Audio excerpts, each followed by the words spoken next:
আসসালামু আলাইকুম, welcome back to Khadija mini kitchen. আজকে আপনাদের জন্য থাকছে স্পেশাল রেসিপি, তেল ছাড়া স্বাস্থ্যকর নাস্তার রেসিপি। আপনারা হয়তো ভেবে থাকবেন তেল ছাড়া নাস্তা খেতে অনেকটা ভালো লাগে না, কিন্তু সত্যি বলছি মাশাআল্লাহ, একবার হলেও বাসায় ট্রাই করে দেখবেন। দেখুন তেল ছাড়া নাস্তাগুলো কতটা সুন্দর ফুলে উঠেছে। তাই একটি লাইক দিয়ে ভিডিওটি দেখা শুরু করুন। আর কথা না বাড়িয়ে চলুন দেখে আসি আজকের রেসিপিটি। আমি এখানে হাফ কাপ পরিমাণের গরম পানি নিয়েছি। এরপর এর মধ্যে দিয়ে দেব 1 টেবিল চামচ ইস্ট, আরও দিয়ে দেব 2 চামচ চিনি। আপনারা যে কোনো মুদি দোকানে ইস্টটি পেয়ে যাবেন। এখন এর মধ্যে আরও দিয়ে দেব 1/4 চা চামচ লবণ। এরপর সবগুলো উপকরণ 5 মিনিটের জন্য ঢেকে রেখে দেব। এরপর ঢাকনাটি খুলে সবগুলো উপকরণ আলতো করে একটু নেড়ে দেব। দেখুন সবগুলো উপাদান কি সুন্দর মিক্সড হয়ে গেছে।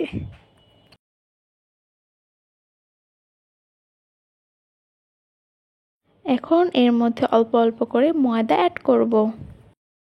এখন কাঁটা চামচের সাহায্যে সবগুলো উপাদান একত্রে মিশিয়ে নেব।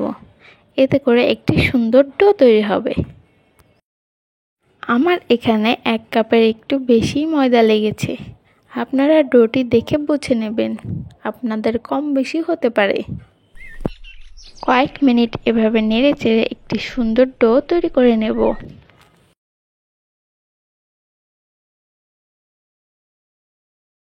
ডোটি একটু নরম করে তৈরি করে নিতে হবে, এতে করে পিঠাগুলো অনেকটাই সফট হবে। এখন এর মধ্যে অ্যাড করব 1 টেবিল চামচ সয়াবিন তেল। এখন হাত দিয়ে সবগুলো উপাদান ভালো করে মেখে নেব। ডোয়ের উপরে তেল লাগানোর ফলে হাতের মধ্যে লেগে যাওয়ার সম্ভাবনা থাকে না। তাই কিছুটা তেল দিয়ে ডোটি ভালো করে কয়েক মিনিট মথে নেবেন। এতে করে একটি সফট ডো তৈরি হবে। এখন ডোটি কোনো গরম স্থানে 30 মিনিটের জন্য ঢাকনা দিয়ে ঢেকে রেখে দেব। এতে করে ডোটি অনেকটাই ফুলে উঠবে। এখন চলুন দেখে আসি অন্য প্রসেসটি। আমি এখানে একটি পেঁয়াজ কুচি, 3-4টি কাঁচামরিচ কুচি এবং 2টি আলু ধুয়ে কেটে নিয়েছি। এখন একটি ফ্রাই প্যানে কিছুটা তেল গরম করে এর মধ্যে দিয়ে দিব পেঁয়াজ কুচি এবং আরও দিয়ে দেব কাঁচামরিচ কুচি। আপনারা যদি এই নাস্তাটি বাচ্চাদের টিফিনে দিতে চান তাহলে অবশ্যই কাঁচামরিচ কুচিটা কমিয়ে নেবেন। আর হ্যাঁ, ঝালটা অবশ্যই আপনাদের পরিমাণ মতন দিয়ে নেবেন। পেঁয়াজগুলো কিছুটা ভাজা হয়ে গেলে তেলের মধ্যে দিয়ে দিব সামান্য পরিমাণ হলুদ গুঁড়ো। এতে করে হলুদের একটি সুন্দর কালার আসে। অবশ্যই চেষ্টা করবেন তেলের মধ্যে হলুদের গুঁড়োটা দিয়ে নিতে। এখন কিছুটা সময় ভাজা হয়ে গেলে এর মধ্যে দিয়ে দিব ধুয়ে কেটে রাখা আলু। আলুগুলো দিয়ে চুলার আঁচ লো মিডিয়ামে রেখে সবগুলো আলু ভেজে নেব। আমি এখানে কোনো পানি ইউজ করব না। এতে করে আলু ভাজিটি খেতে ভালো লাগে। তাই অবশ্যই চুলার আঁচ লো মিডিয়ামে রেখে দেবেন। এরপর এর মধ্যে দিয়ে দেব কিছুটা ধনিয়ার গুঁড়ো, আরও দিয়ে দেব সামান্য পরিমাণ জিরের গুঁড়ো। এরপর দিয়ে দেব স্বাদ মতো লবণ। সবগুলো উপকরণ দিয়ে কয়েক মিনিট আলুটাকে ভালো করে ভেজে নেব।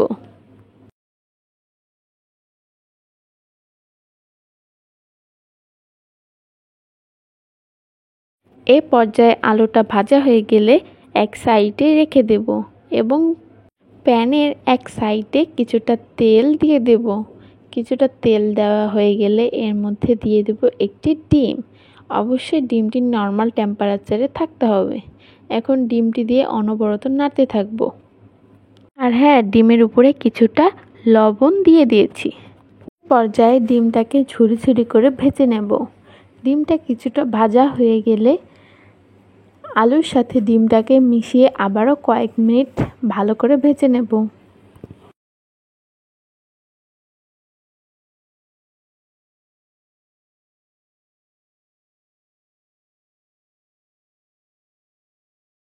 এভাবে কয়েক মিনিট ভাজা হয়ে গেলে চুলা থেকে নামিয়ে নেব।